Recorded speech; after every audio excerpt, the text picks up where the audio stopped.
Bueno, después les voy a subir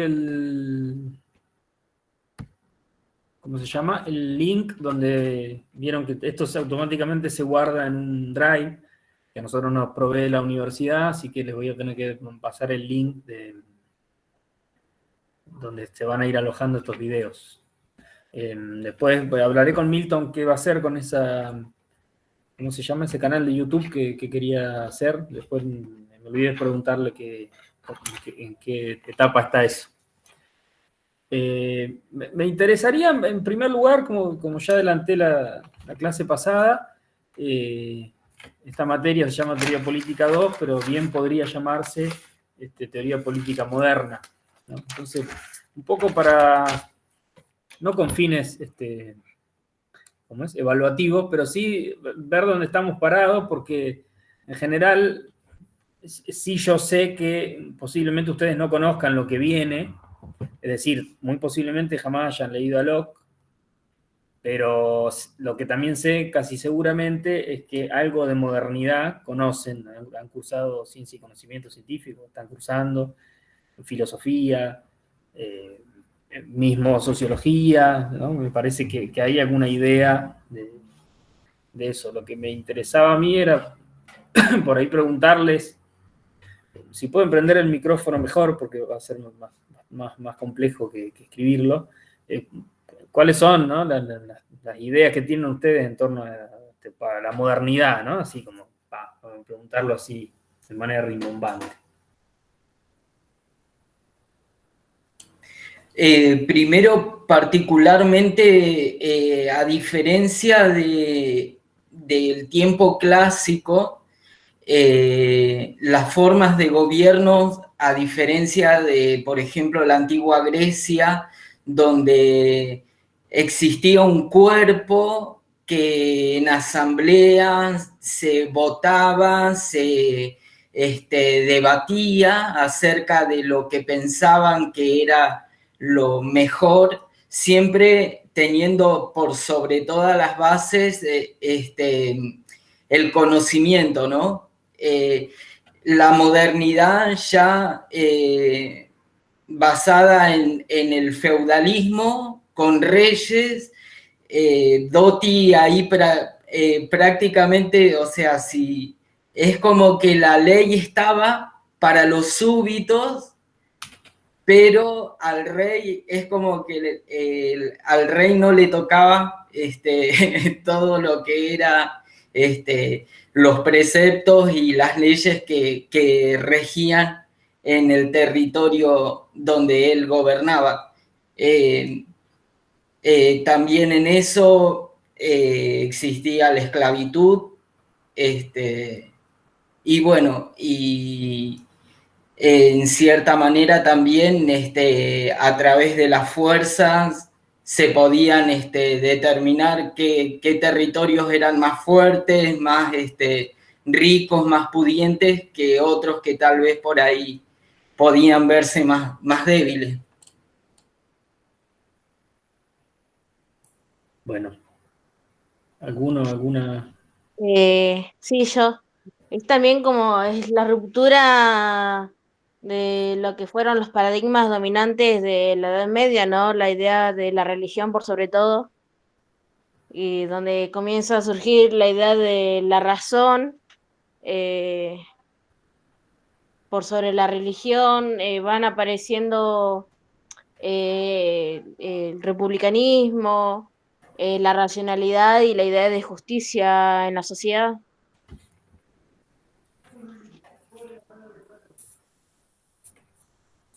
Profe, la modernidad es más que nada el paso del feudalismo al capitalismo, el comienzo del individualismo, de las revoluciones científicas, la ilustración, es pensar al hombre como dueño de sus acciones, como que no depende ni de Dios, ni de cosas metafísicas, ni de un más allá, sino que se maneja en la tierra.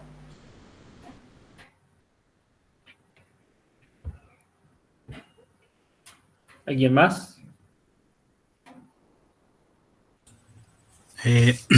Sí, nuevas formas de organización también social. Empiezan a aparecer otras formas, empiezan a haber otros grupos dentro de la sociedad que empiezan a tener un poco más de poder o de participación, que antes no lo tenían o no podían tener, y en base a eso también se van a empezar a organizar los nuevos gobiernos, los nuevos estados, y bueno, y todo eso es como que va generando la formación de un estado que ahora a los tiempos nuestros vamos viendo, o se puede ver bien cómo se fueron surgiendo. Hoy, por ejemplo, con los sindicatos, con un montón de organizaciones sociales, la sociedad empieza a tener un poco más de participación. Ya no se depende, como decía Cristian, solamente de lo que decía el monarca, el rey. Y bueno, creo que eso también es muy marcado en ese periodo.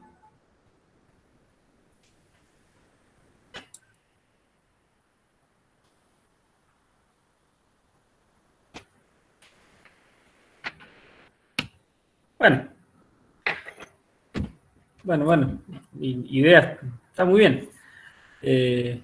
Un poco ese era el comienzo. Quería saber en dónde estábamos parados, pero muy bien.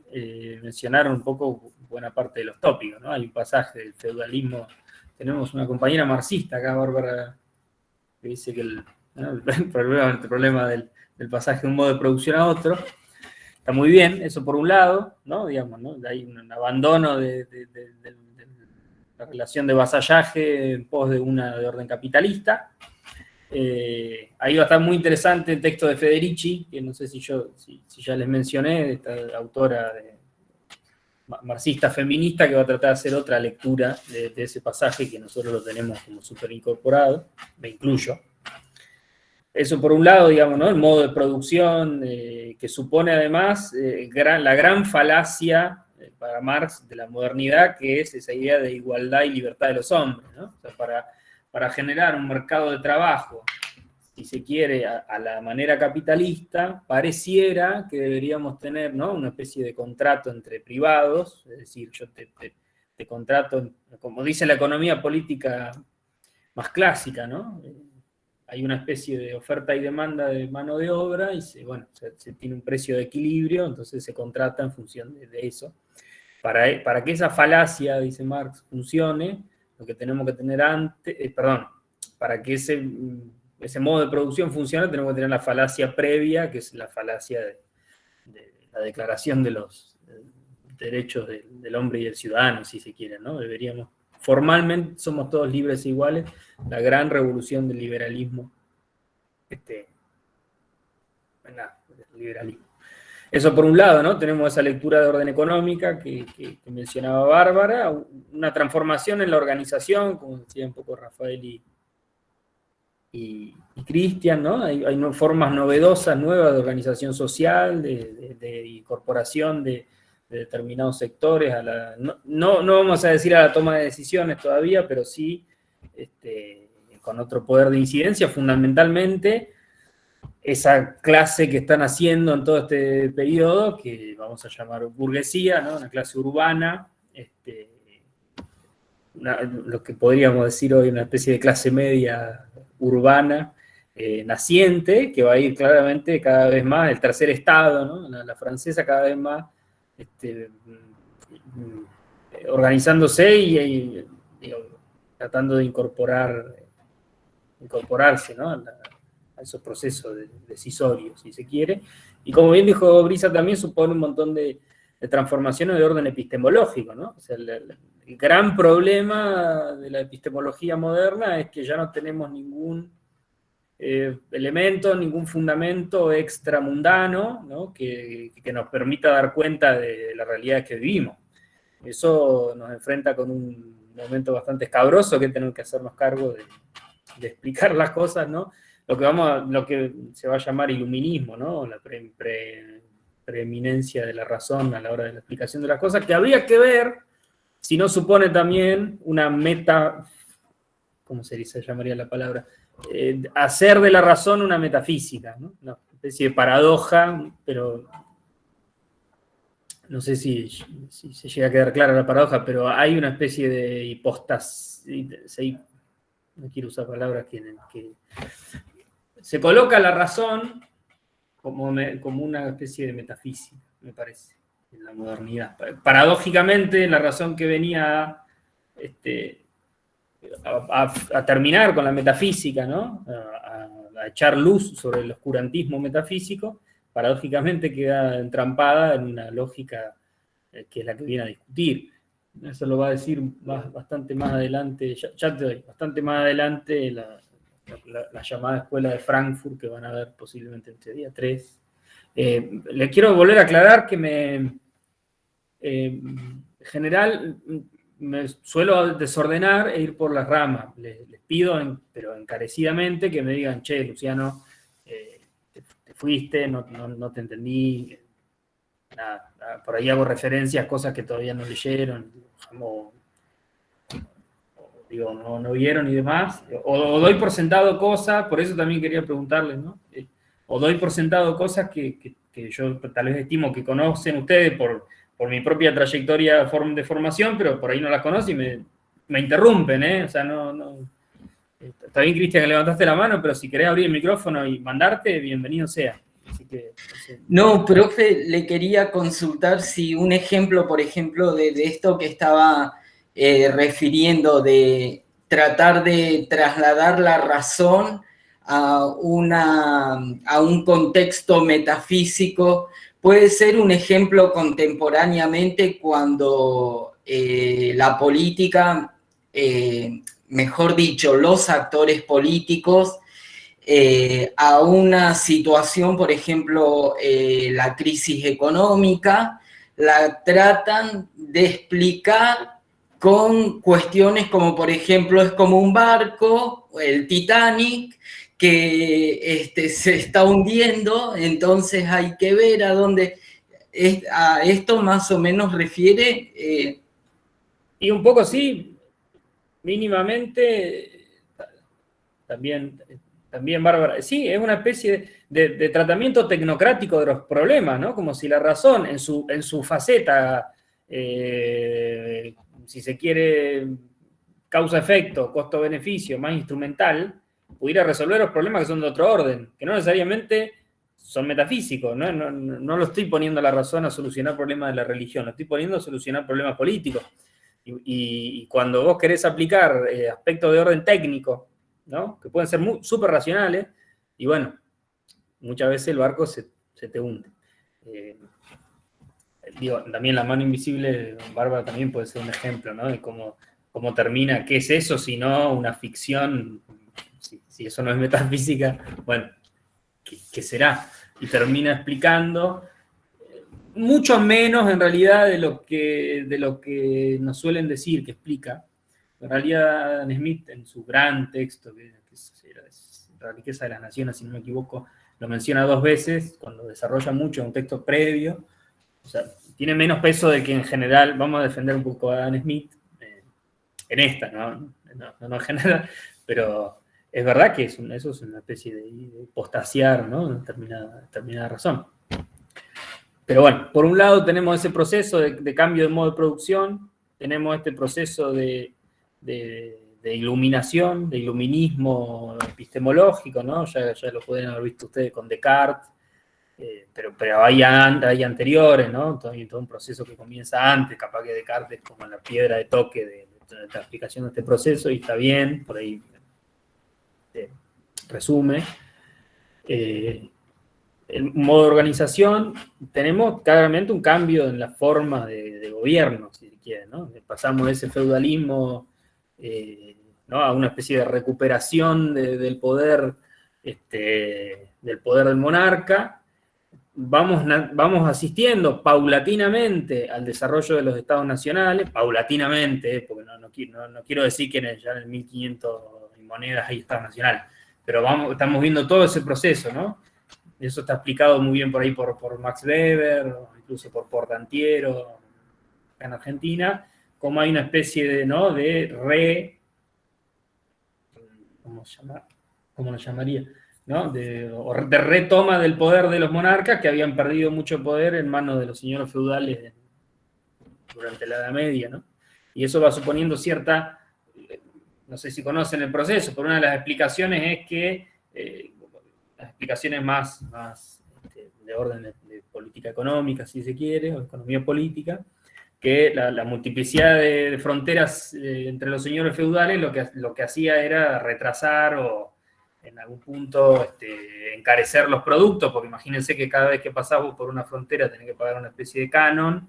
Bueno, hacía como cada vez más complejo el comercio.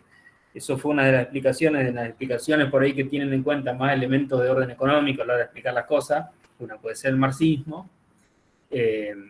Hay todo ese proceso, ¿no? Donde de repente el sistema feudal termina ocluyendo, termina trabando el desarrollo del comercio, ¿no? Entonces, paulatinamente se da ese proceso, se da un proceso de eso, ¿no? De generación de unidades políticas más grandes, que posteriormente van a ser los estados-nación que nosotros conocemos.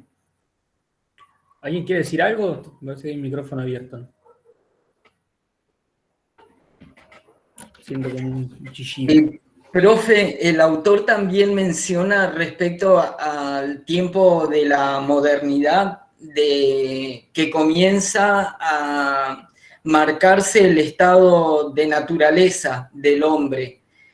Esto va totalmente vinculado con lo que decía Brisa respecto a que ya la política se trata de despegar totalmente de lo que es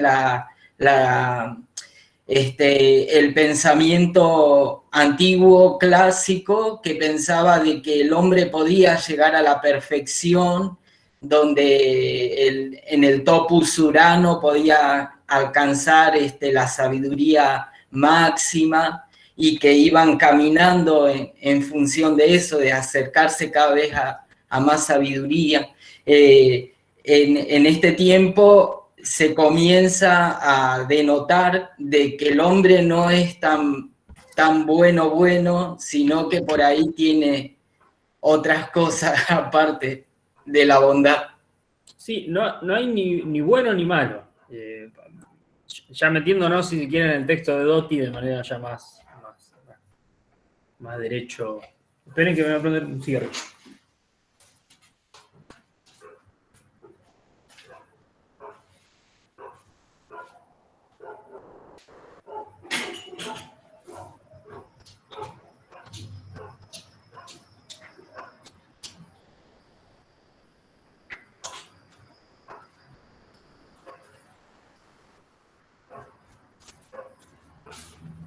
Disculpen, pero no sé dónde dejé el encendedor. Primera cuestión que marca ahí Dotti, va a decir, la gran diferencia entre el pensamiento moderno y el pensamiento clásico, o las dos grandes rupturas, es esa idea de la politicidad natural del individuo, es decir, que el individuo, el sujeto, vamos a decirle, automáticamente es una especie de son politicón, ¿no? Una especie de eso, de sujeto que es políticamente activo de manera natural, ¿no? Que tiene cierta propensión, por el solo hecho de ser humano, a asociarse, a discutir los temas de orden público, ¿no? Esto hace mucho acordar a los griegos, fundamentalmente a la vertiente aristotélica de los griegos, que todavía, si se quiere, en Maquiavelo hay alguna reminiscencia más difícil por ahí de rastrear, pero la hay. Por eso está esa cosa que les decía yo, ¿no? De que Maquiavelo va a ser el que está como a caballo entre estos dos momentos, ¿no? Que podría, les dije yo la vez pasada, podría tranquilamente comenzar con Maquiavelo, teoría política moderna, o terminar de teoría política clásica, como lo hace. Eso es eso como un elemento, ¿no? Primero, este individuo ya está despojado de esa politicidad natural. Primer elemento.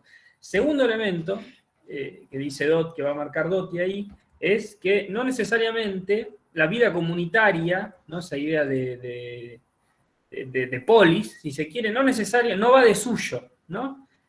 Ahora, la gran transformación de la política moderna, del pensamiento político moderno, de la teoría política, filosofía, como lo queramos llamar, usémoslo como Yo entiendo que Eliana por ahí hace una distinción más tajante, y seguramente se las ha dicho y está muy bien, pero tomémoslo ahora como sinónimo, por el momento. ¿No? ¿Qué dice Doty? La idea de que comenzamos a partir de la familia, ¿no? Y ahí, por un proceso agregativo, terminamos en las sociedades, ¿no? Que hay una especie de réplica, familia, ¿no? Familias, sociedad. Que justamente es lo que después vamos a ver con el resto de los autores, que hacen una distinción muy clara entre lo que es la vida pública, social y una vida familiar, ¿no? Hay una distinción tajante. Bueno, en el pensamiento clásico no, una especie de continuidad, ¿no? Bueno, primero un núcleo familiar chiquito, y vamos hasta que llegamos a las polis, ¿no? Eso por un lado. Por el otro, esta idea, entonces, que a partir de este momento, si ya contamos con un individuo que se mueve, estos otros datos, hay una especie de descubrimiento, si se quiere. Primero hay un tema del método, ¿no? Hay una especie de comunión metodológica, si se quiere, o comunión epistemológica, de los autores modernos, de esta primera modernidad que dice Doty, que es una especie de tratamiento racional, no teleológico. No sé si están familiarizados con la palabra teleología, pero algo teleológico supone un fin, ¿no? Está contenido. En el propio proceso está contenido su fin, ¿no? Un poco lo que decía Cristian, ¿no? Había una especie de pasaje de cada vez, ¿no? Adquisición de mayores habilidades, digamos, ¿no? Como una especie de perfeccionamiento constante de lo que hay. Lo que le dicen los modernos a los clásicos es, bueno, ustedes están viendo un proceso, pero sacaron conclusiones universales de ese proceso que no necesariamente son así. Ustedes agarraron, vieron las polis, vieron que los ciudadanos de las polis, que además eran pocos, ¿no? O sea, sabrán ustedes que ni los esclavos, ni las mujeres, ni los niños, ni un montón de otros, etcétera, participaban de la vida pública. Ustedes vieron eso y supusieron que esto era la esencia del ser humano. Pues no. Lo que hay que hacer es analizar de manera racional, despojado de todos los prejuicios que suponemos, ¿no? Esto también lo menciona Doty, una separación sujeto-objeto, ¿no? Que por ahí se va a marcar esa diferencia, va a ser imposible de ser saldada, ¿no? E incluso va a ser fomentada. Hay una especie de diferencia sujeto-objeto, por eso muchas veces cuando por ahí, si vieron algo de positivismo y demás, que es una versión como más refinada después, te van a decir uno tiene que ir a analizar las sociedades despojado de cualquier prejuicio, ¿no? Tratar de ser un observador neutral, objetivo, de los problemas sociales sobre todo, porque es el problema de nuestra ciencia, que son sociales y muchas veces analizamos sociedades en las que vivimos, ¿no? Si fuésemos por ahí físicos, este problema lo tendríamos igual, pero en otro sentido. Eso como otro elemento, ¿no? A la hora de pensar, ¿no? Hay que analizar las sociedades en función, de manera objetiva, si se quiere, ¿no? Otro elemento que marca ahí Doty es la separación tajante entre moral y política. Acá no hay cuestiones de orden, las cuestiones de orden religioso y las cuestiones de orden moral, de la puerta de casa para adentro, para decirlo mal y pronto. No tienen por qué intervenir ese tipo de procesos en procesos de toma de decisión política o en procesos de organización social. Eso no. Eso, en la vida privada de los hombres no nos vamos a meter, pero que tampoco ese tipo de posiciones morales vayan a determinar organizaciones sociales o una organización social. ¿Ustedes me escuchan? Porque ¿sí? Sí, profe, se escucha. Sí. Está bien.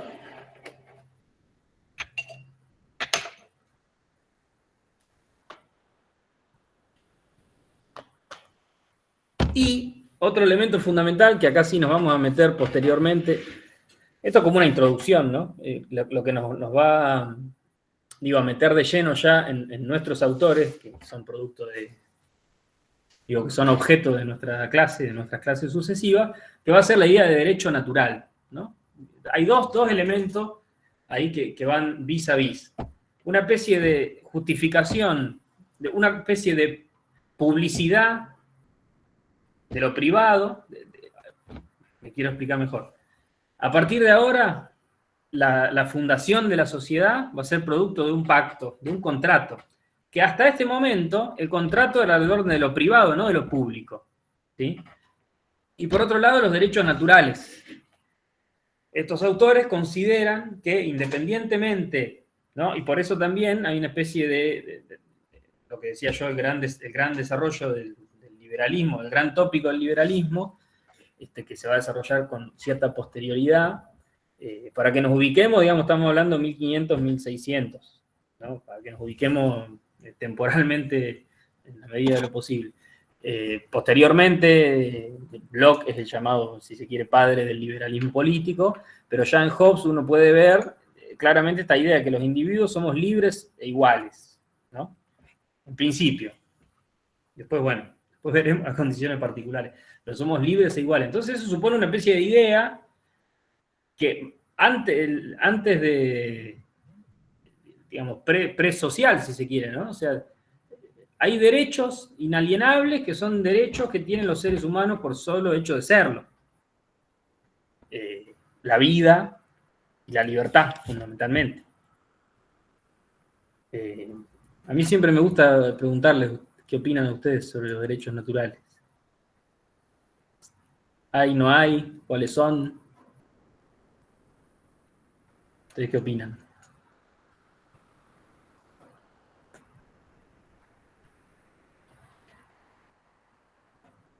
¿Nadie opina? Creo que igual entre todos los derechos naturales que existen, como la vida, la salud, la propiedad privada, el último es el más polémico, por decirlo así. El hecho de que exista propiedad privada, pero antes de existir ella, los indígenas o cualquier persona, antes de vivir en estado o en sociedad, vivía donde quería y cuando quería. Bueno, pero entonces, ¿existen o no existen los derechos naturales? Si lo sentáramos acá a Hobbes y le diríamos, señor Tomás, o Tomás, le diríamos acá, lo argentinizaríamos.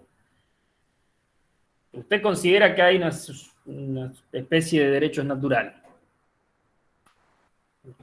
¿Estarían de acuerdo? Hobbes diría, bueno, yo creo que hay un cúmulo de derechos naturales inalienables del hombre que pueden estar o no violados, pero bueno, existen y habría que ordenar la sociedad en función de eso. Yo creo que sí, pero los parámetros con los que los mediríamos hoy no serían los mismos que los que usó Hobbes. Ponele él en el contexto que estaba ¿qué era? La libertad y la igualdad. Era porque estaba en medio de una crisis, en medio de una guerra, de una revolución, un cambio de paradigma. Nosotros hoy podemos agregarle, como decían, la salud, la educación, o por lo menos una vida digna, no una vida y una libertad, porque sí, si no, nosotros ya lo podemos pensar más como en sociedad, o más que nada como dignidad también.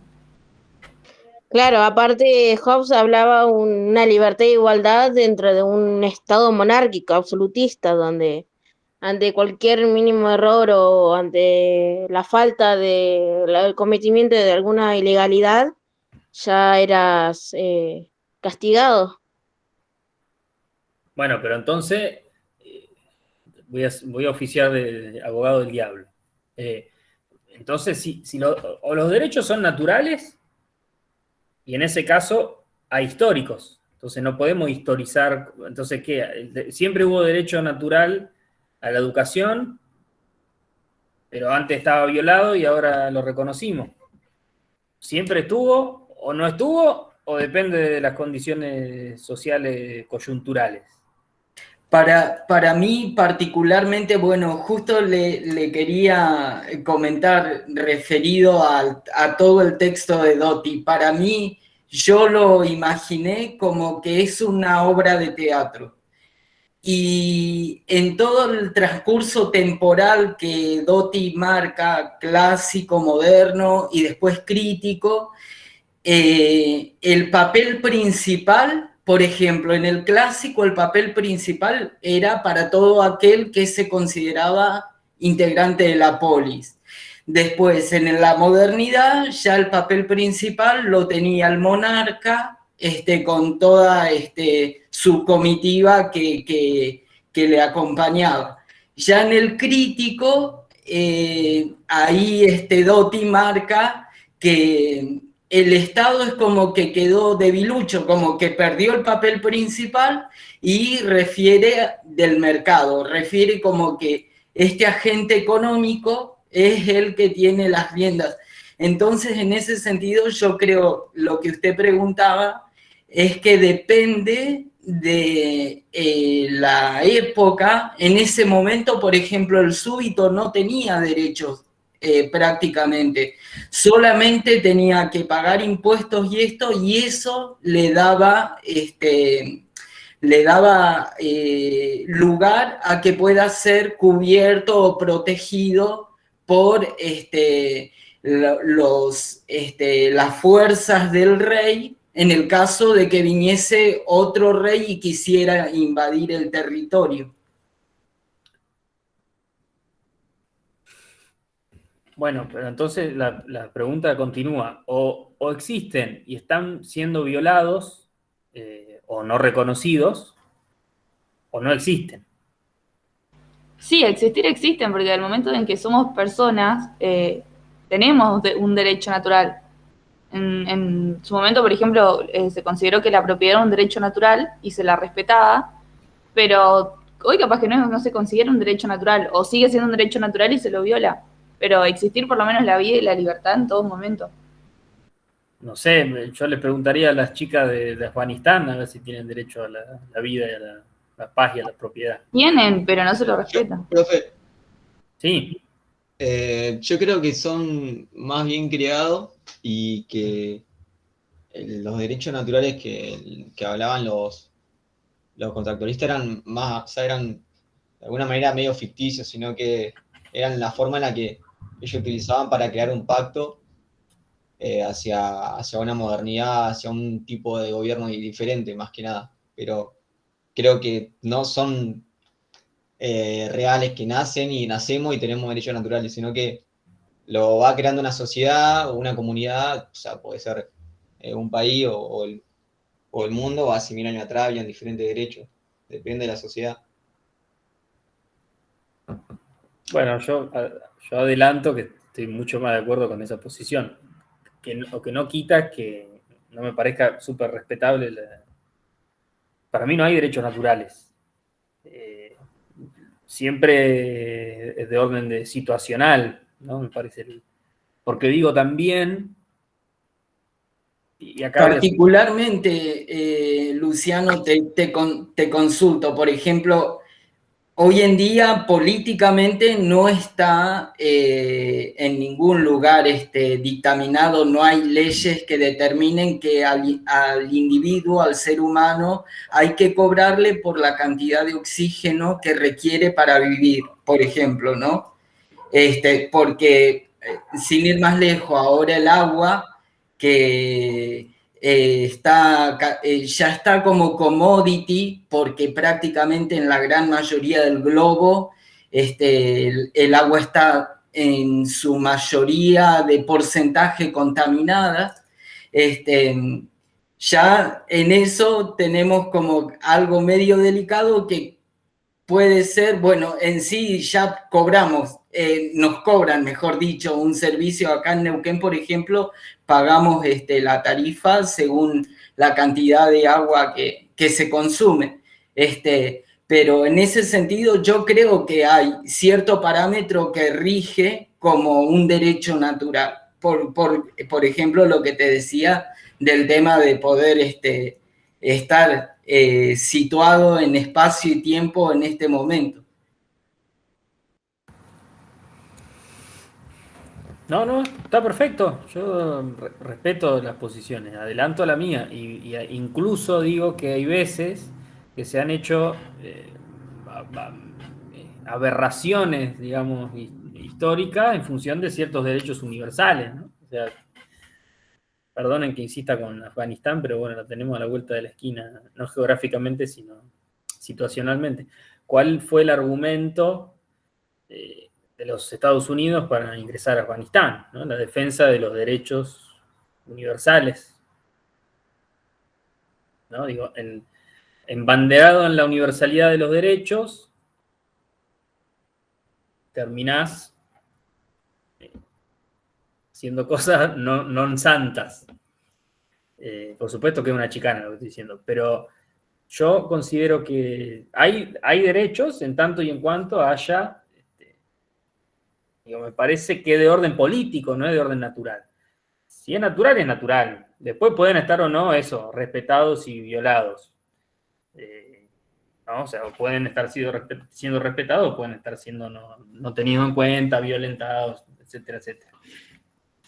Pero yo considero que si hay una idea de derecho, de ley, esa es siempre producto de la política. No hay nada antes y nada después. Todo es político. Eso que considero yo. Pero bueno, siempre me gusta preguntarles si consideran que existe o no existe. Insisto que esto no supone que yo me ponga, que estoy criticando, me parece que es súper productiva la idea. Me parece, incluso en términos militantes, me parece como interesante, ¿no? Pero sí, ojo, eso, ¿no? Como decir, bueno, no hagamos ni un pasito para atrás porque esos derechos que parecen naturales se nos los llevan puestos, ¿no? Bueno, y cada vez más, yo creo que la existencia está cada vez más acechada, ¿no? Me parece. Está cada vez más difícil llevar adelante una vida digna, ¿no?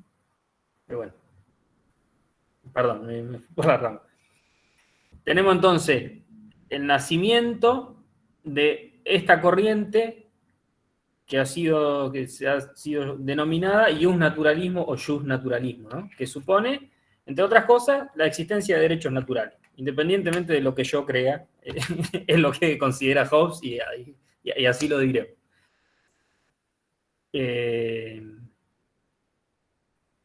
Se fue Coso, se enojó y se fue. ¿Cómo se llama? Bárbara. ¿Bárbara es?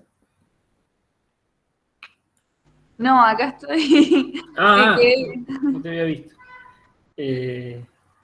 Eso por un lado. Por otro lado, como bien ya lo dijeron ustedes, la existencia de un estado de naturaleza que va a ir variando en función de los autores. Nosotros elegimos estos tres como súper clásicos, un poco porque son los contenidos mínimos que nos dictamina que tenemos que dar, pero podríamos, les adelanto, no vamos a ver a Kant como uno de los contractualistas más clásicos. Hay una discusión, digamos, imagínense, son autores súper clásicos, hay bibliotecas y bibliotecas escritas que yo no conozco del todo, ni voy a posiblemente a llegar a conocer, pero hay un montón nosotros elegimos una clave de lectura teniendo en cuenta las posiciones más de orden de teoría política de estos autores.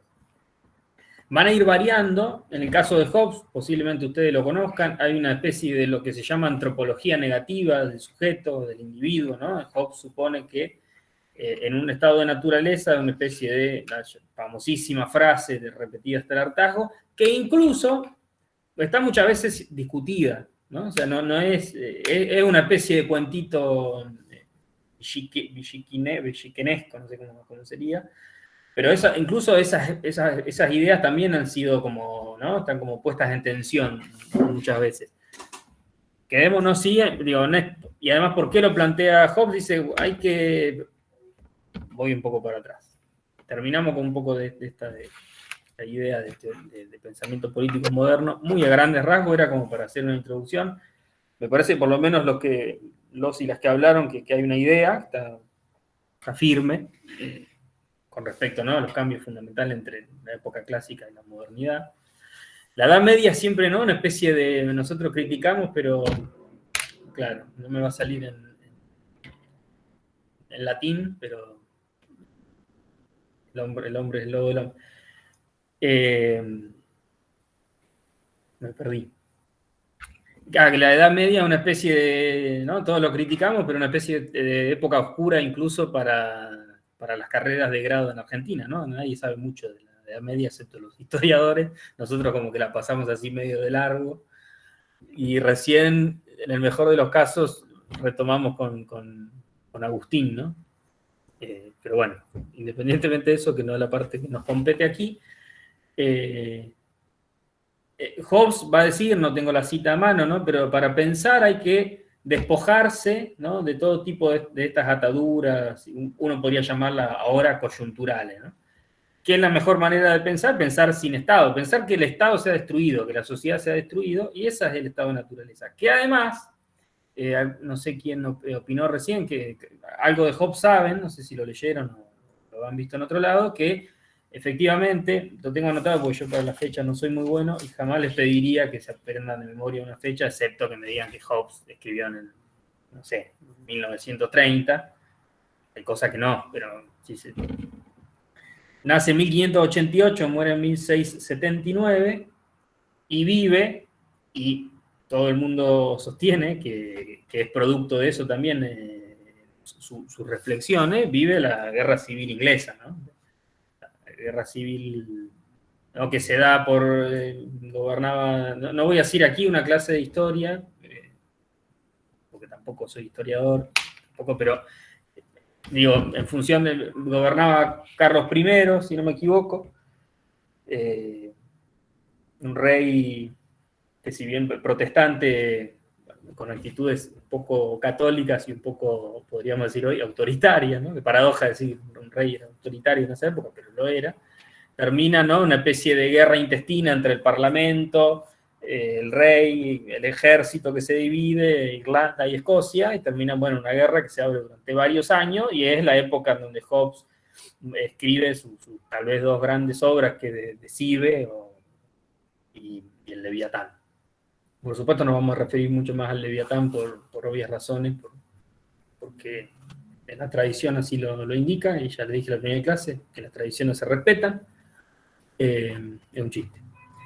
Y entonces un poco la idea es esa, ¿no? Ahí Walling es claro, dice, bueno, por ahí para pensar el estado de naturaleza, otros autores tuvieron que hacer una especie de gesto imaginativo, intelectual más forzado. Hobbes consideraba que lo estaba viviendo, ¿no? En carne propia. Entonces, la preocupación, o sea, primero la opinión de Hobbes sobre el estado de naturaleza y en esta llamada antropología negativa del sujeto está relacionada con eso, ¿no? Cuando no hay un poder general, esto se desmadra, ¿no? Y hay efectivamente una guerra de todos contra todos, una guerra intestina. Esa va a ser la condición, digamos, ¿no? Del estado de naturaleza de Hobbes. No sé bien si ustedes leyeron particularmente, si todos conocen esto, alguien que no haya participado, ¿me puede decir si ya leyó a Hobbes o no? Porque digo, algunos lo tienen como... Profe, Sí. Yo por lo menos que soy de profesorado no vi nada literalmente de Hobbes, o sea, lo mencionaron una vez en Fundamentos y vimos poquito, así que nada, me estoy limitando a ser oyente, digamos. No, perfecto. Pues era para saber cuánto sabían o no, y cuánto estoy diciendo cosas que ya, porque si ya me dicen que esto lo manejan, estamos perdiendo el tiempo, fundamentalmente ustedes, porque a mí me pagan.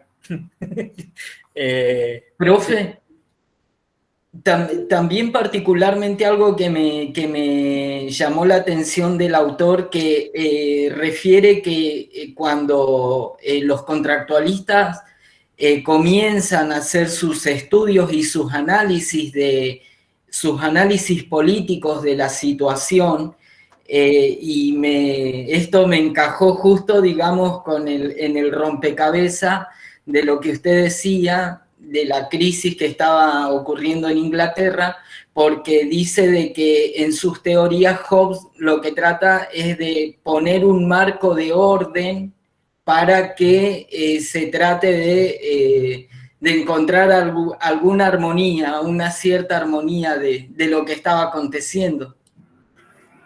Justamente los autores son, bueno, estuvo bien ahí el intercambio, no sé si lo leyeron todos, claro, los que vienen del profesorado no tuvieron Estado y Sociedad y el resto sí, bueno, ahí está claramente la diferencia de lectura. Pero bueno, no está de más. Exactamente, todos los autores son esclavos de su época, ¿no? Es muy raro un autor que esté tan desencajado. Bueno, podría dar ejemplos, pero no viene al caso. Pero efectivamente, si uno ve el desarrollo fundamentalmente de Hobbes y de Locke, es claro, bueno, mismo Hegel también, posteriormente lo vamos a ver, es claro cómo son escritos de la época, porque además está escribiendo, en esto es muy parecido, van a ver después a Lenin, ¿no? No vamos a ver un texto de Lenin donde él no lo llega a terminar porque tocaron la puerta y tenía que hacer una revolución.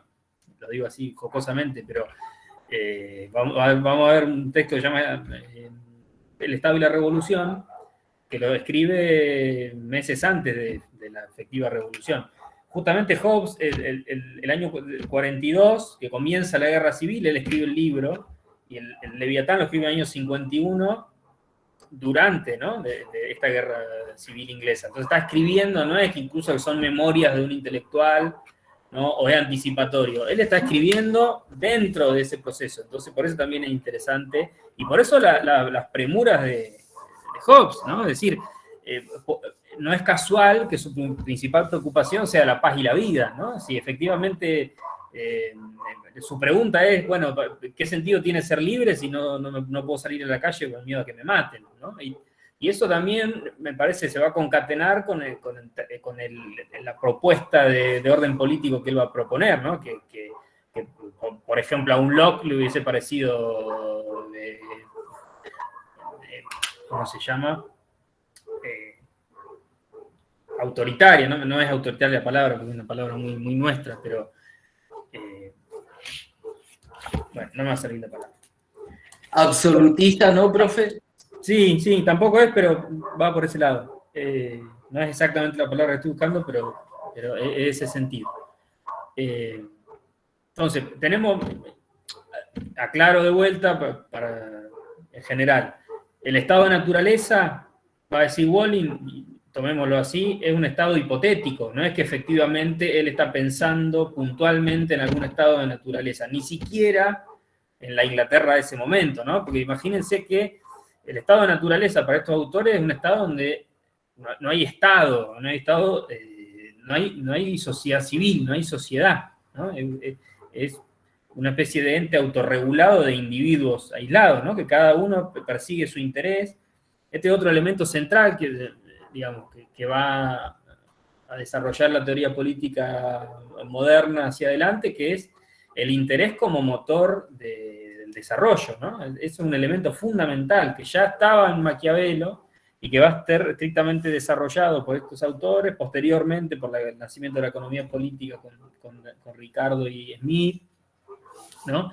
El interés es lo que mueve al sujeto, en definitiva. Primero y principal, el interés a satisfacer las necesidades básicas, ¿no? Entonces, en este estado de naturaleza, ¿no?, uno, producto de su labor, después vamos a ver a Locke, que ahí desarrolla un poco más, de manera más amplia todo este proceso de propiedad, ¿no? Y en ese seguir sus intereses, el problema, según Hobbes, es que algunos se dejan llevar por las pasiones, y ahí empiezan los problemas, ¿no? Entonces empieza una especie de ley del más fuerte, que eso sí puede ser leído en términos de la Inglaterra del momento. Hago un paréntesis que dice Walling. Walling dice, hay un estado de naturaleza como concepto que es absolutamente hipotético, que su único objetivo es un fin eudístico, un fin intelectual y explicativo, y dice, los autores reconocen, algunos, que puede pensarse estados de naturaleza de manera parcial, ¿no? De cómo algo que nos podríamos acercar. Según Walling, para Hobbes, por ahí las relaciones entre estados es una relación de estado de naturaleza, ¿no? Digamos, la comunidad internacional estaría librada a la ley del más fuerte, y tanto Hobbes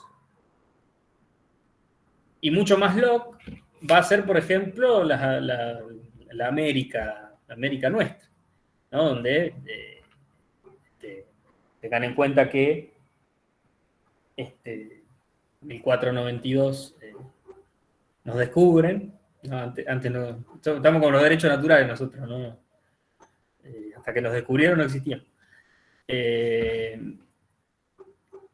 Y estos autores ya conocen el proceso, quiero decir. Entonces ahí por ahí hay como opiniones en torno a eso, ¿no? Si uno quisiera ir a buscar un estado de naturaleza, bueno, vaya a ver a estos muchachos ahí del sur de América. Pero que nunca el estado de naturaleza como concepto, como tal, no existe. Quiero decir, no es una realidad histórica, es una hipótesis explicativa. Quedamos ahí con el estado de naturaleza. El estado de naturaleza, dice Walling, algo menciona Doty también, el estado de naturaleza y el estado civil de la sociedad civil, ¿sí? El paso de la prepolítica a la política, si se quiere, es una división tajante, ahí no hay mediaciones, ¿sí? O estás de un lado o estás del otro, si se quiere. Hay una grieta, hablando en el término contemporáneo, lamentablemente contemporáneo, poco feliz expresión. Y el paso de una sociedad a la otra, o de una situación a la otra, es un pacto. Ahí donde Doty dice, hay un rescate, ¿no? de una entidad que hasta ese momento era privada, que era el contrato, ¿sí? el pacto entre los individuos, que pasa a ser situación explicativa del pasaje del estado de naturaleza a la sociedad civil, ¿no? O al Estado con mayúsculas, ¿no? Podríamos decirlo hoy en día. Ese pacto va a variar en función de los autores que veamos. En general hay un pacto que es doble, ¿no? Es un pacto que se llama pacto societal, sería la traducción, si se quiere, societais, donde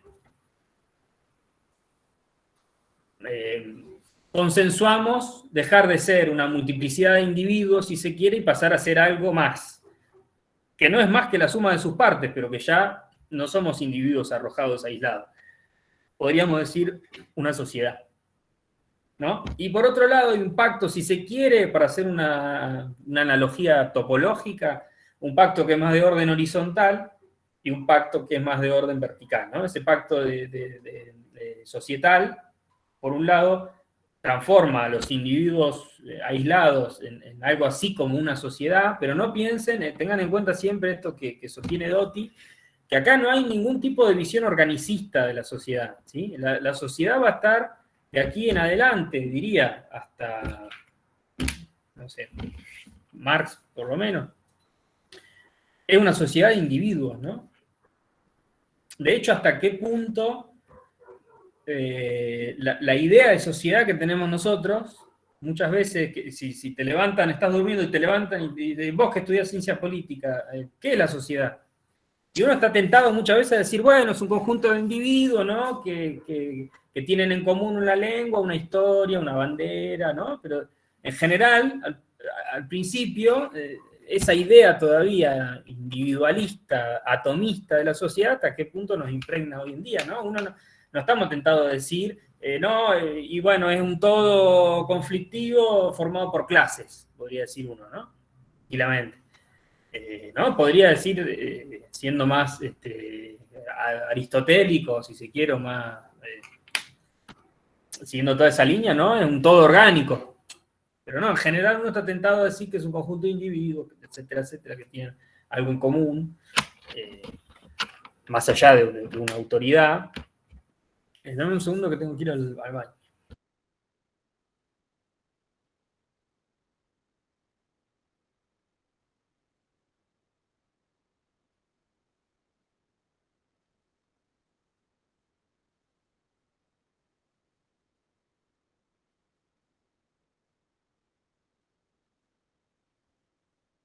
Chicos, ¿cómo están? Les hago una pregunta. ¿El texto que hay que leer para Milton es el que leímos en Teoría Política 1 de Rinesi?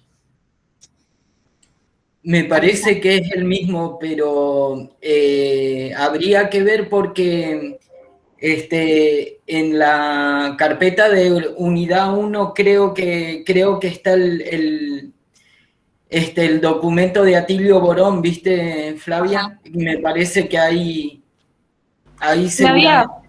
perdón, Sí. me parece que no, que es de Rinesi, pero fíjate que yo lo descargué y dice Eduardo Rinesi solamente. Pero cuando lo abrís, dice capítulo 4, Hobbes, Guerra y Contrato. Parece que fue el mismo libro, pero otro capítulo. No sé. Ah, bien. Gracias. ¿Solucionado? Pareciera, profe, queríamos saber qué capítulo de Finesi tenemos que leer para el profe Milton. Es distinto al capítulo que leímos para Teoría Política 1, que hemos leído Política y Tragedia, ¿verdad? Está. Sí. Tengo una gatita que me parece que tiró algo. De Hamlet, entre Hamlet y Hobbes, ¿no? No me acuerdo cómo es el nombre. Bueno, decía, tenemos entonces estos elementos que van a ser compartidos por los tres autores, que vamos a ver después las diferencias entre ellos. Situación prepolítica del estado de naturaleza, el pacto, que Hobbes tiene la particularidad que ese pacto lo junta. Porque no considera, digamos, una sociedad, la sociedad necesariamente supone la existencia de un poder común. ¿Sí? Sin ese poder común no hay sociedad, a diferencia por ahí de Locke, que vamos a ver la clase que viene un poco más adelante un poquito, que hay una especie de posibilidad de resistencia a ese poder que supondría la existencia de algo más, ¿no? Que no es que terminado el poder se termina la sociedad en su conjunto. ¿Sí? O sea, sin poder central no hay sociedad directamente para Hobbes. Entonces, lo que la idea de Hobbes es que hay un pacto de unión, si se quiere, que sería la conjunción, que no son dos pactos que sean distintos, sino es un solo pacto que contempla esas dos cosas. Que esta dimensión horizontal y esta dimensión vertical se dan en un mismo proceso. Y no hay algo así como una sociedad que después elige o delega o lo que sea en un poder central, sino que la constitución de ambos, tanto un poder central como una sociedad, es un solo y mismo proceso, procedimiento, si se quiere. ¿Hasta acá vamos? ¿Alguna duda? ¿Algún aporte? Bueno. Lo interesante por ahí que aparece en el texto de Walling, que no es una lectura que es tan común, es Hobbes, un gran estudioso como muchos, como Spinoza, como muchos de los autores de la época, de la física, de la matemática, de la geometría. Entonces va a tratar de explicar, si se quiere en un primer momento, todo este tipo de procedimientos a partir de este tipo de lógicas. Y en la conclusión que llega Hobbes es que hay porque en un momento la pregunta es, bueno, ¿por qué, no? Si hay una especie de desarrollo de la razón, ¿por qué terminamos peleando todos contra todos, ¿no? Si hay un desarrollo de la razón, tarde o temprano deberíamos ser todos sujetos racionales y razonables al punto de decir, che, eso que estás haciendo es una irracionalidad, no lo hagas más. Y lo que dice Hobbes es que lamentablemente, como acá uno puede ver, y después en Locke un poco más desarrollado, la idea de una especie de nacimiento de una opinión pública, ¿no? Esto es como otra deriva que también puede ser interesante, que posiblemente después la vean más en, ¿cómo se llama ahora? Opinión pública, ¿no? Como yo la cursé era comunicación y política. Bueno, en cuarto año, me parece que está ahora. Dice, a diferencia de la geometría, donde opinan los expertos y las cosas son más sencillas, hay el problema de la política, el problema de lo social, es que hay una pluralidad de voces. Y además, que se mete otra cosa súper problemática que es la religión, ¿no? O son aspectos morales. Por eso los aspectos morales, según Hobbes, no tendrían que intrometerse en la vida pública. Porque ahí es donde empiezan los problemas. Porque ahí sí que no nos vamos a poner de acuerdo. Como no lo quiero parafraseando a Weber, en cuestiones de moral, cada uno tiene su Dios, algo así era la frase. Ahí sí que no nos vamos a poder poner de acuerdo sobre ese tipo de procesos. Y está bien que así lo sea, porque en el fuero íntimo cada uno es dueño y es libre de seguir el plan de vida que uno quiera, en tanto y cuanto por supuesto, no arruinen de los otros, ¿no? O permita el desarrollo armónico de todos. Entonces, la analogía que va a poner Hobbes a este poder que van a hacer después de este pacto de unión, ¿no? que es repito, es la unión del pacto de societal con el pacto de sujeción, es el Leviatán, que es un poder central, un poder que tiene que, un poder, si se quiere, neutral, que tiene que arbitrar, ¿no? Que tiene que dictaminar leyes en función de los derechos naturales. Eso no lo dije, pero hay como una distinción entre los analistas del derecho, que unos son del derecho natural y otros son del derecho positivo. Los del derecho positivo lo que van a analizar es lo que está, los derechos que si se quiere realmente existentes, ¿no? Entonces van y ven, bueno, a ver la Constitución argentina, qué derechos positivos en el sentido no de buenos, sino que están escritos y que la gente obra según ellos. Lo que tiene que hacer el soberano, el poder central, este Leviatán, entonces es dictaminar leyes, arbitrar de manera neutral, ¿sí?, entre conflictos que se puedan suceder entre los privados, en función de los derechos naturales, ¿no? Y fundamentalmente la preocupación, como ya lo adelantamos, pero no está de más repetirlo, la principal preocupación de Hobbes, o el principal derecho natural que va a tener que defender el Leviatán, es el derecho a la vida, ¿no? ¿no? Las dos funciones fundamentales del Leviatán son la paz y la vida. La libertad va de suyo, pero como decía antes Hobbes, ¿no? ¿De qué me sirve ser libre si salgo a la calle y me matan? Una libertad que no puede ser usufructuada en ningún caso, porque por el miedo a la muerte o la posibilidad real de la muerte está a la vuelta de la esquina. Entonces, este Leviatán va a tener esas dos funciones fundamentales a su cargo, que va a ser distinto, por ejemplo, a la que va a tener el soberano de Locke, por ejemplo, y de Rousseau también. Esto así como pantallazo general.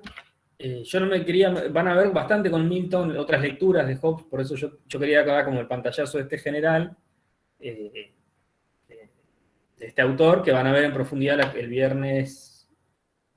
este viernes y el otro, con Milton a partir del texto primero de Rinesi y después del texto que aparece en la compilación de Borón, pero sí quería dar este marco general, que tengan en cuenta que va a ser, y por eso también si ven el trabajo práctico, van a ser un poco los tópicos que nosotros colocamos ahí como para que ustedes escriban en función de eso, reflexionen en función de eso, la naturaleza del pacto, cómo es la sociedad civil, qué idea de sujeto hay detrás de eso, ¿no? Porque eso va a suponer también qué soberano surge, ¿no? Claramente el miedo, digamos, si uno analizaría a los autores en función de sus miedos o sus preocupaciones, el miedo de Hobbes es de la anarquía, el miedo de Locke es la tiranía, y el miedo de Rousseau, si querés, es la desigualdad en algún punto, ¿no? Hay también hay una especie de paradoja rousseauiana que, bueno, después la vamos a ver, un pensador bastante paradójico, que puede aunar un poco de las dos preocupaciones, pero la gran preocupación es de Hobbes, en la anarquía, por lo cual su Leviatán es una monarquía fuerte, ¿no? Una monarquía, monarquía fuerte que controla la anarquía. Por eso, dos elementos. No aparece en Hobbes claramente un derecho a la resistencia, como va a aparecer en Locke, ¿no? Esa idea de que, bueno, si el soberano, en Locke va a haber una idea que si el soberano no respeta, yo tengo derecho a rebelarme contra él. Porque yo hice un pacto, vamos a decirlo así en el lenguaje más coloquial posible, yo hice un pacto y dije, bueno, vos me vas a respetar la vida, la libertad y la propiedad. La propiedad también supone la vida, ¿no? Uno es propietario de su propia vida.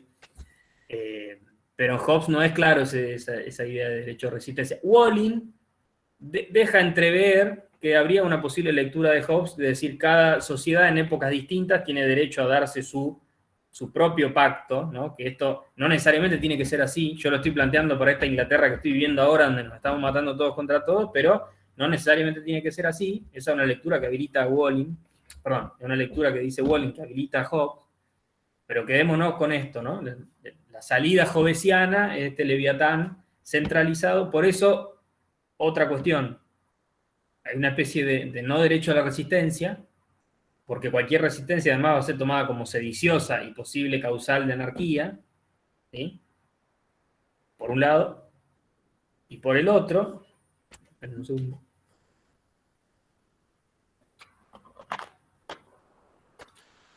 Por el otro se me fue lo que iba a decir.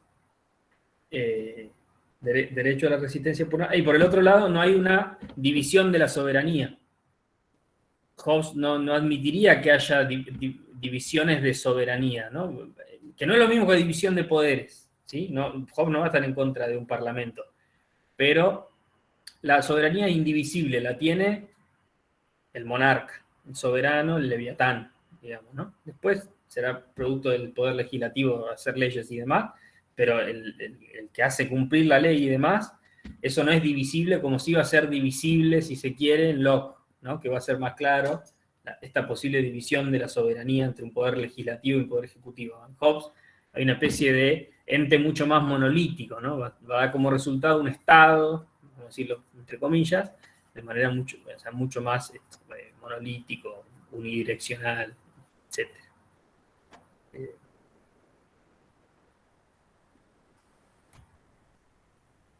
Yo, por mi parte, nada, como es el autor que más van a laburar con Milton, tampoco quería ahondar demasiado en sus reflexiones. Escucho opiniones. Lo voy a hacer ahora porque me voy a olvidar. Les voy a dar la selección de Locke para que lean para la que viene, para que lo charlemos. Y, bueno, excepto los del profesorado que por ahí no han visto estos temas, el resto, que si tiene ganas de aportar lecturas, digamos, desconozco qué ven en Estado y Sociedad, pero si tienen ganas de profundizar en algún aspecto y demás, yo estoy dispuesto a... Nada, digo, aprovechando que también tienen algunas lecturas previas, que esto se transforme en una especie de charla y ya no una locución así mía, ¿no? Como llamo, una exposición más tradicional. Si quieren... Bueno, lo mando en el grupo, ¿les parece? Porque se han ido bastantes y me parece que después van a preguntar qué hay que leer de Locke, qué hay que leer, y vamos a estar repitiendo, digamos, vamos a terminar haciendo lo mismo. Así que les propongo que traten de leer y lo charlemos la clase que viene. Van a ver que es un texto cuyo lenguaje es raro, no es difícil de leer, pero no sé si es un libro que te llevas a la playa, no sé si te gusta la playa, porque tiene un lenguaje, está escrito como... Bueno, ya se van a dar cuenta. Pero hagan, si pueden, el esfuerzo de leerlo. Traté de hacer una selección que no sea tan densa de leer, no es un libro largo. Y hay otro problema. El libro que yo les dejé, que conseguí en PDF, no tiene ¿cómo se llama? Cuando aparece... se me fue el nombre. No tiene índice. Pero ahí van a ver que dice capítulo 1, capítulo 2, capítulo 3. A medida que pasan las páginas, yo les voy a dar los capítulos. Y porque justo el que tengo yo, acá, en el que tengo el libro papel, no lo encontré en PDF como para que tengamos exactamente el mismo. Y como prefiero siempre leer el papel que en la compu, yo lo voy a leer en papel y ustedes lo van a leer en la compu, a no ser que se lo quieran comprar, que tampoco está de más. Pero les mando los capítulos por WhatsApp. Antes del lunes que viene subo el cronograma, ya ahora sabiendo que empezamos con el manifiesto. Y bueno, vayan viendo si quieren el primer trabajo práctico, a ver si tienen alguna duda. Me parece que es bastante sencillo. El parcial domiciliario, que cuando termine la segunda unidad, o sea, no se alarmen, pero ese sí lo vamos a explicar un poco mejor. Pero el otro me parece bastante sencillo. Pero de todas maneras, si les surge alguna duda con respecto al mismo, vamos a... Nada, traigan las consultas y lo decimos. Subo ahora, antes del lunes, subo el trabajo integrador. Que imagínense que falta toda la unidad 1, toda la unidad 2, o sea que tranqui, que hay tiempo. Pero bueno, para que lo vayan mirando. Y subo el cronograma, porque... Eso, me quedaba la duda con el manifiesto y cuánto ustedes habían trabajado a Marx, así que en función de eso, bueno, ajustamos las clases. Así que, sin más, si no hay opiniones, consultas... Profe, sí. Sabe que le quería hacer una consulta, particularmente referido a Wally. Él en una parte refiere que Hobbes en su teoría omitió tener en cuenta la influencia de las clases sociales, los problemas con las relaciones extranjeras y después referido a la administración gubernamental. Esto yo por ahí trataba trataba de relacionarlo con lo que tengo de lectura de Hobbes.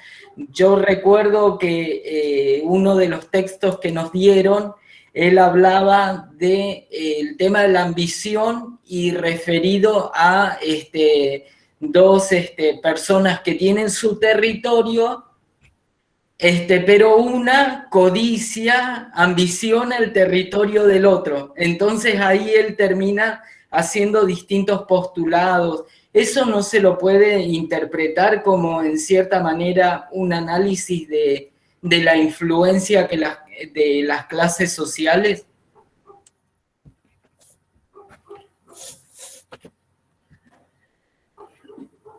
Sí, sí y no. Digo, me parece que, no es tan claro para empezar la idea de clase en Hobbes, pero por el propio momento del desarrollo, ¿no? Propio de justamente las clases. Otra es que, digamos, no creamos que estos autores están hablando de la sociedad en su conjunto, tampoco. Todavía, el problema también lo barres abajo de la alfombra, porque hay un montón de gente que no ingresa.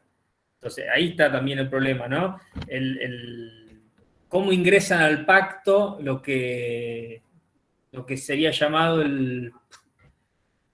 ¿Conocen el concepto del lumpenproletariado o no? Bueno, ¿dónde está el lumpenproletariado ahí? No está, ¿no? Digo, todavía el pillaje, los ladrones, digo, todo eso me parece que, te respondo, me parece que sigue siendo un análisis de orden individual. Ese es el problema, me parece, porque cualquier grupo, ten en cuenta para Hobbes, el problema de los grupos, que lo dice un poco Walling también, el problema del grupo es que es un potencial sedicioso. ¿Entendés? Entonces, no va a considerar algo así como las clases, ¿no? Porque automáticamente eso en la teoría política de Hobbes daría como resultado un proceso anárquico. Él cuando está pensando eso, está pensando al sujeto, está pensando al individuo, a su pasión, a su interés, a su avaricia, lo que sea, pero todavía está pensando en términos individuales. A mí, yo te respondería eso. Bien, gracias. Que hay una reflexión, porque además están viendo nacer, ¿no? Toda esta gente está viendo nacer una clase social. Está viendo, Hobbes algo menos, pero ya van a ver con Locke y el problema de la propiedad, el problema del dinero, ¿no? Están viendo todo este parto, diría Marx, ¿no? Este parto de una sociedad ya entendida como una sociedad de clase. Pero todavía parece que en Hobbes todavía es un problema mucho más individual, si se quiere. Si bien eso no es un autor muy robusto y ha tenido en cuenta todo este tipo de problemática, no es pensado en términos de clase, y te digo, también hay una especie de mucho temor al grupo, ¿no? Analizar los grupos.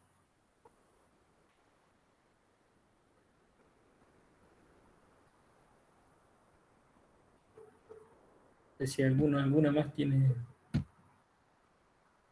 alguna duda, alguna crítica, algún lo que sea.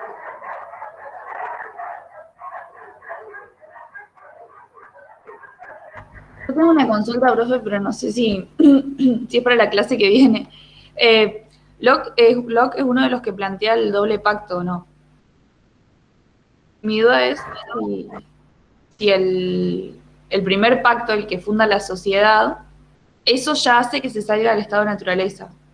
O sea, cuando un pueblo hace uso del derecho a resistencia y cae el poder, no se vuelve al estado de naturaleza, ¿no?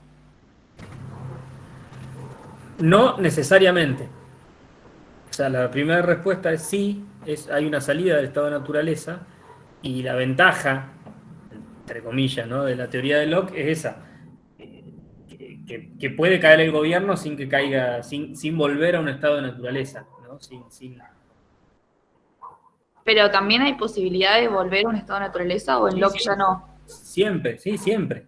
Siempre hay una posibilidad. Pero estás como inoculado, vamos a usar una palabra tan en boga ahora, estás vacunada contra ese tipo de problemas automáticos que por ahí habría en Hobbes. En Hobbes se cae todo de golpe.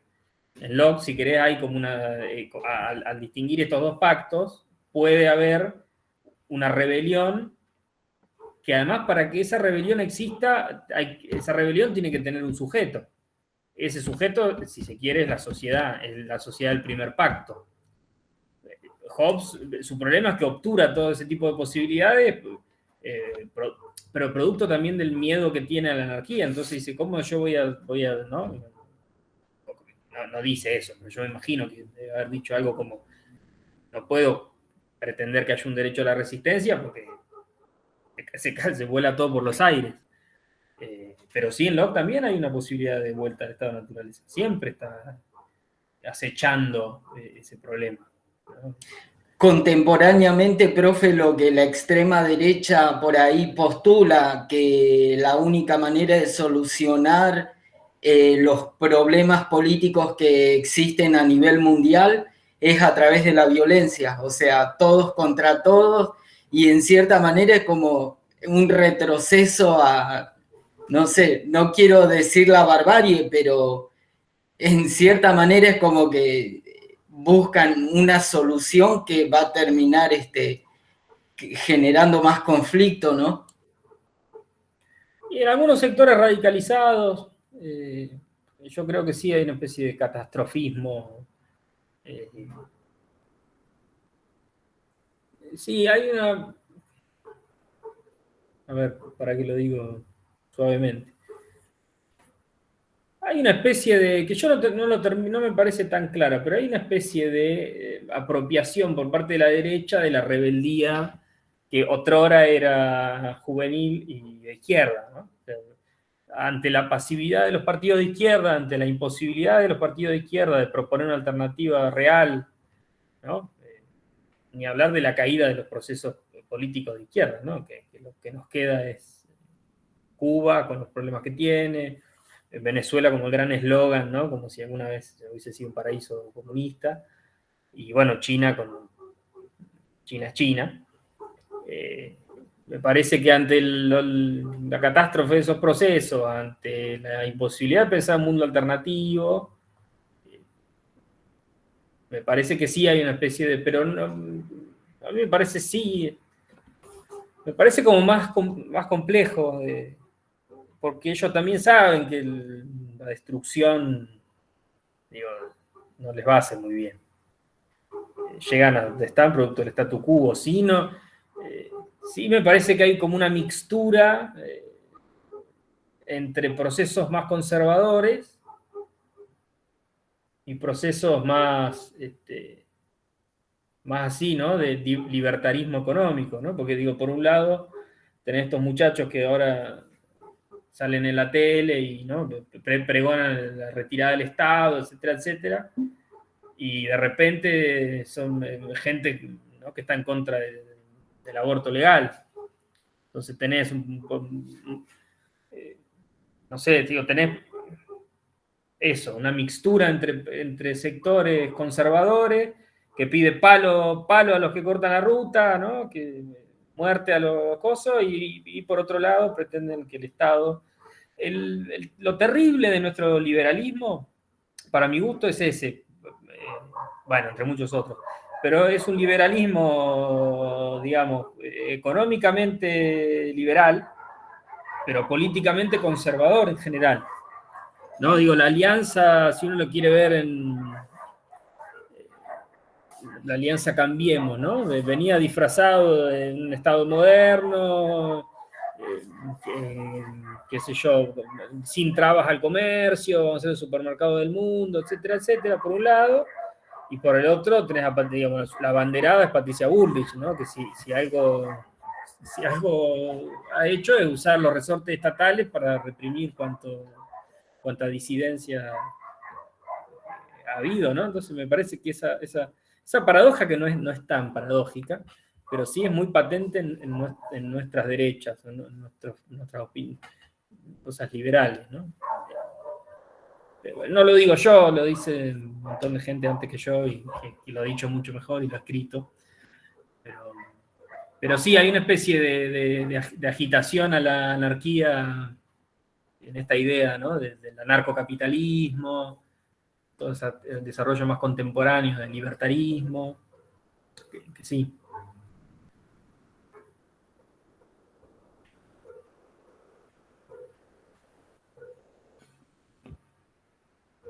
Por lo pronto voy a cortar la grabación.